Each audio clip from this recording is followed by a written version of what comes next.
ago, I made a video on how to remove a mirror. It wasn't intended for anything else than to help people understand, how easy mirrors are to remove. There's usually some type of a glue. It's a black glue, and it's blotches. And these blotches make the mirror stuck to the wall, right? That's why you don't see any mirror clips along the wall. So the easiest way that I've known over the years to take these out, and they used to scare me, and rightfully so. If a mirror breaks, it can cut you all up and all that stuff, not be a pretty sight. In that video, I was not using gloves. I was not using eye protection because I wear reading glasses anyway, but I didn't use gloves because there's a little moisture in your hand. You can grab onto a mirror a lot easier than gloves that mine have dust all over them, so they're not gripping onto so I want to be able to touch and feel. Another thing that I don't do is I don't put all kinds of tape. A lot of people want to put tape every which way just in case it breaks. It won't go into 1,000 pieces, but it's never happened to me before, so that's why I don't go through all those precautions. So I don't do the gloves and I don't do the tape. This is what you'll need. Wood shims that you can get at Home Depot in a pack. And usually I have, 6, 7, 8 of them. And so the easiest thing to do is we're gonna put these, and they can be broken down, but we're gonna put these in the top, and we're just gonna knock them down with a rubber mallet. You don't wanna use a hammer because you might, in fact, break the glass when it gets down to the mirror about that far. You might break it. Anyway, that's all you need. Usually it's good to have 2 people.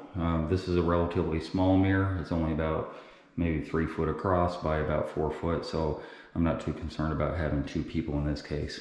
But larger ones definitely have 2 people. Typically what'll happen, and you'll see the process, is that I'll knock these down in about 3 or 4 different places. I'll do kind of at an angle with these on the side, and you're going to hear the glue rip the sheetrock paper away, and there'll be a little pop, and then that's free and clear. When it pops, sometimes the bottom kicks out, which is why you want to have 2 people. But with a smaller mirror like this, I don't really worry too much about the kick out, but I will have my leg pushed up against the mirror, so if it does kick out, it won't, drop down onto here, which actually would cause it to break into 1,000 pieces. So it's really that easy.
I had to come down because the shims were going into the back. When you create this void, the shims will drop down, and as they drop down, they push up against the mirror. So out of those 6 or so that I used, I think there's only 1 left up there. And I heard a little peeling of the movement that the mirror was starting to come apart.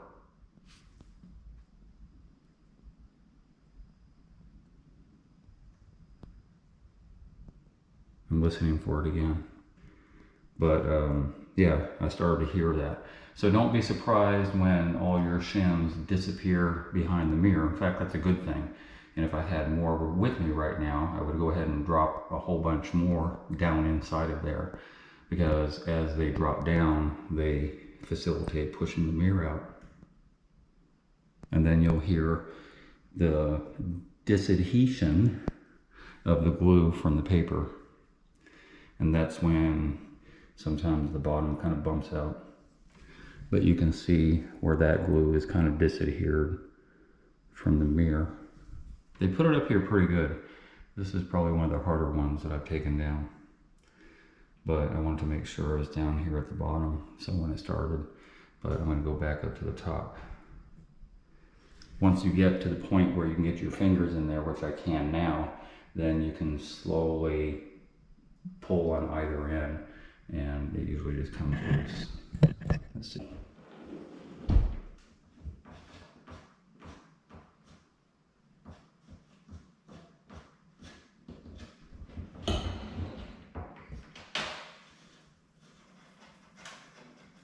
Here it goes. There it goes. That's what you were waiting for. That little bump. And my knee's in the way, so it didn't bump out, but there's still a good amount of glue going on. And that's why as I'm pushing it out, those shims are dropping down and helping with that glue at the bottom.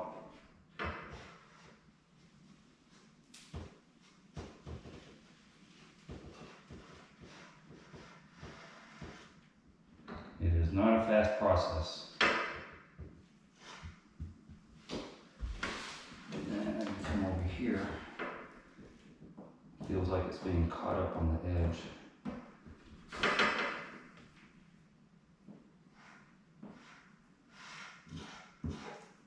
So as I'm pulling, I can still hear the paper ripping. But I'm just putting pressure on it with a constant pressure, because it's just going to slowly do what it's going to do a little bit on its own.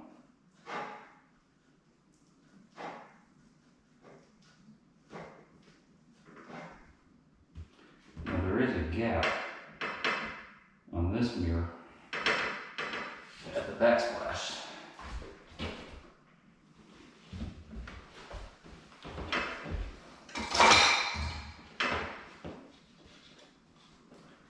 So I have to be careful not to drop it behind the backsplash.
still cut up on my right side a little bit. This is probably one of the more difficult mirrors. Probably not the best video to show. I think my other one was a little better.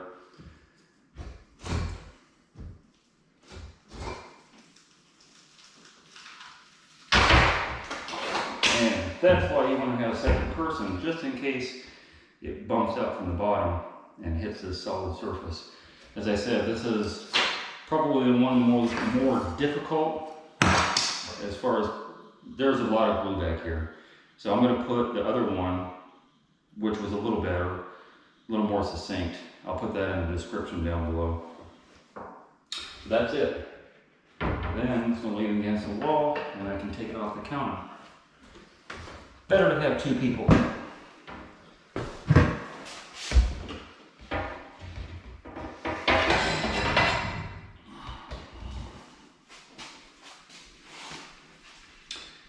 Yeah. So there you go.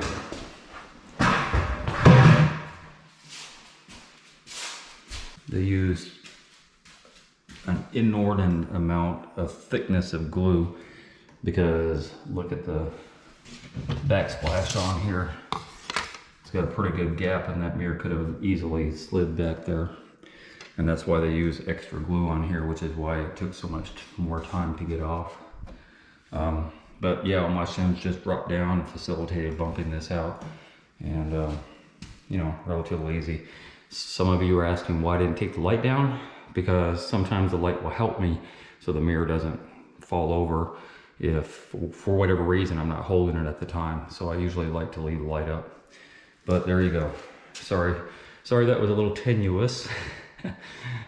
I've never broken a mirror yet, but you go slow and have extra shims just in case. But yeah, there you go. Look how thick that is. That's crazy. Hey, if you enjoyed that video and you learned something, consider being a Patreon member. $5, $10, $15 a month would help me greatly produce more videos. I make nothing from YouTube at all. If you're gonna call me for advice, please donate $50 for 30 minutes. My link to my PayPal and my Patreon account is down below. And if you haven't already, hit the subscribe button and hit the bell so you get immediate notifications as soon as I post videos. And thank you very much for your support.